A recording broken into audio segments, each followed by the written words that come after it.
ഈശോ മിശിഹായ്ക്ക് സ്തുതിയായിരിക്കട്ടെ. ആദിയിൽ വചനമുണ്ടായി, ആ വചനം രൂപമായി എന്നാണ് കവിവചനം. പക്ഷേ ആധുനിക കാലത്ത് വചനം രൂപമാവുകയല്ല, രൂപം വചനമാവുകയാണ് ചെയ്യുന്നത്. തൽക്കാലം നമുക്ക് ഫാദർ കവീലിൻ്റെ വചനം ഒന്ന് കേട്ടിട്ട് വരാം. CPM പോലെയുള്ള ഒരു പാർട്ടിയുടെ സംസ്ഥാന സെക്രട്ടറി സംസാരിക്കുമ്പോൾ അല്പം കൂടെ ബോധപൂർവം സംസാരിക്കണം, മാന്യമായി സംസാരിക്കണം. സഭയിലെ ഒരു അഭിമന്യ പിതാവിനെ, അത് പ്രത്യേകിച്ച് പാമ്പ്ളാനി പിതാവിനെയൊക്കെ അധിക്ഷേപിക്കുമ്പോൾ അതിൻ്റെ അനുരണനങ്ങൾ എന്തുമാത്രം വലുതാണെന്ന് അവർ തന്നെ ചിന്തിക്കണം. ഗോവിന്ദച്ചാമി സംസാരിക്കുന്ന പോലെ ഗോവിന്ദ മാഷ് സംസാരിക്കരുതെന്നാണ് എനിക്ക് പറയാനുള്ളത്. എൻ്റെ കവിയിലച്ചോ, ഈ അവസരവാദി എന്ന് പറഞ്ഞാൽ സാഹചര്യത്തിനനുസരിച്ച് നിലപാട് മാറ്റുന്നയാൾ എന്ന് മാത്രമേ അർത്ഥമുള്ളൂ. അല്ലാതെ അതൊരു അസഭ്യവാക്കോ അശ്ലീല വാക്കോ ഒന്നുമല്ല. പക്ഷെ അച്ഛൻ ഇപ്പോൾ പറഞ്ഞൊരു വാക്കുണ്ടായിരുന്നല്ലോ, എന്തായിരുന്നു അത്? ഗോവിന്ദച്ചാമി സംസാരിക്കുന്ന പോലെ ഗോവിന്ദ മാഷ് സംസാരിക്കരുതെന്നാണ് എനിക്ക് പറയാനുള്ളത്. കൊള്ളാം.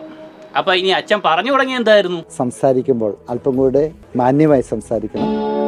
നന്നായിട്ടുണ്ട് പിതാവേ. ഏതായാലും തൽക്കാലം അച്ഛന് ഞങ്ങളൊരു ബൈബിൾ വചനം കാണിക്കാം.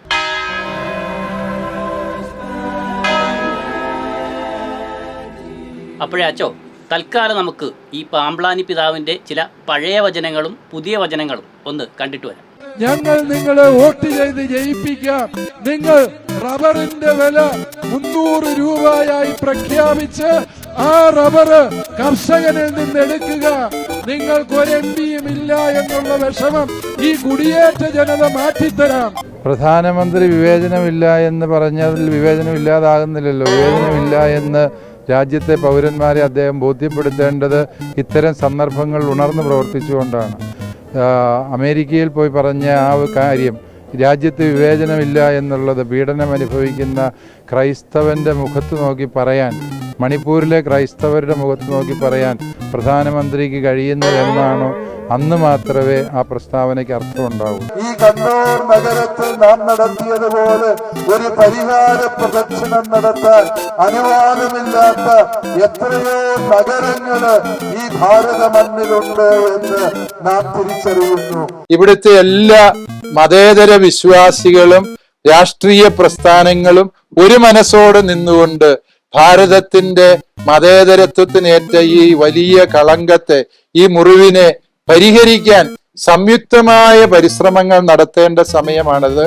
നീതി ലഭിച്ചു എന്നുള്ള ഒരു വിചാരവും വികാരവുമാണ് ഞങ്ങൾക്കുള്ളത്.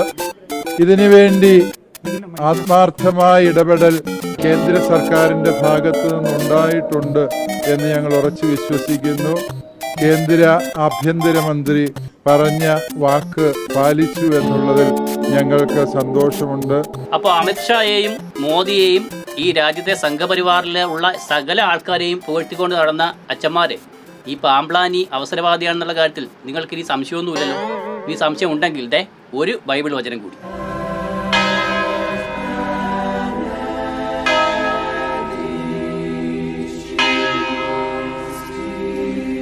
ഇനി പാമ്പ്ളാനിയെക്കുറിച്ച് നിങ്ങളുടെ കൂട്ടത്തിലുള്ള ഒരാൾ തന്നെ വളരെ തീവ്രമായി, അതായത് ഗോവിന്ദ മാഷിനേക്കാൾ കൂടുതൽ ശക്തമായി ആഞ്ഞടിച്ചിട്ടുണ്ട്. അച്ഛന്മാരതൊന്ന് കേട്ടെ. കേരളം കണ്ട ഏറ്റവും അശ്ലീലം എന്ന് പറയാവുന്ന ഒരു കാഴ്ച ഇന്നലെ ഞാൻ കണ്ട TV വാർത്തയാണ്. ആ വാർത്ത ഇങ്ങനെയാണ്: ആ ബിഷപ്പ് കന്യാസ്ത്രീകൾ മോചിപ്പിക്കപ്പെട്ടവർക്ക് അതിന് ജാമ്യം കിട്ടിയതിനോർത്ത് നന്ദി പറയുന്നു. ആർക്ക്? നേരിട്ട് ഇടപെട്ട അമിത്ഷാക്ക് നന്ദി. ഇതിനുവേണ്ടി കൈകൾ കോർത്ത കേന്ദ്ര നേതൃത്വത്തിന് നന്ദി.